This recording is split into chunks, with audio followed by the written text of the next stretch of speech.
kufříky. Takže já bych si vzal krtečka a zajíce. Ano, vydáváte granule.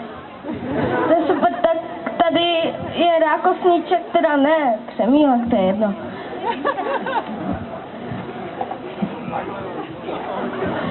A pak bych si vzal tady druhého křemílka.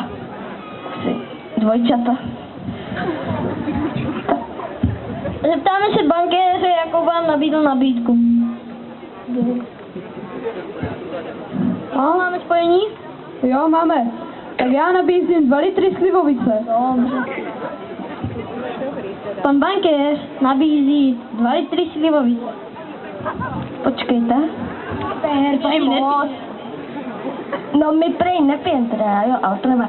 Takže neberem. Opět v dalším kole si vyberte zase 3 kufříky. Takže já si vezmu tady medvídka. A pak, když jsem vzal druhýho medvídka, a tam Ferdu.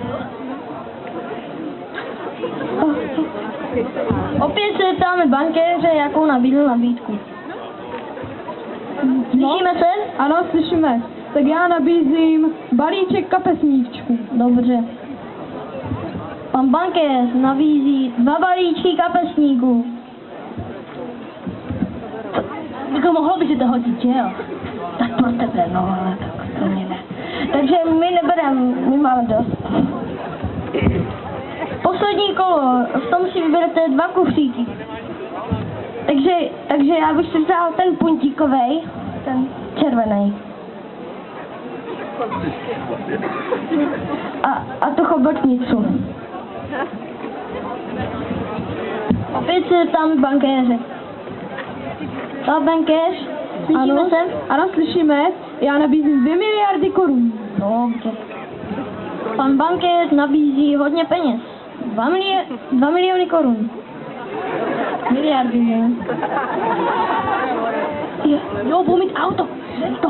Za to bychom si vilu nekoupili. No, prej, ne, to ne, neberem.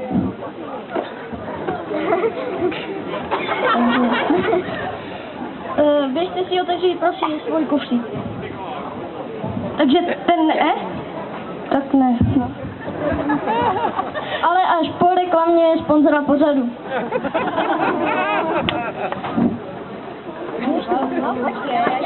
Dobrý.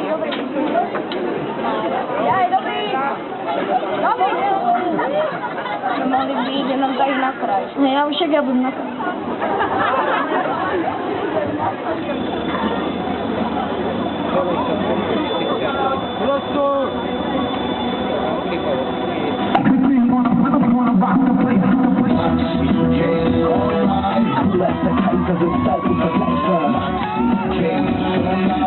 But you can't even let it make you scared. My CK, alright, that's on your style.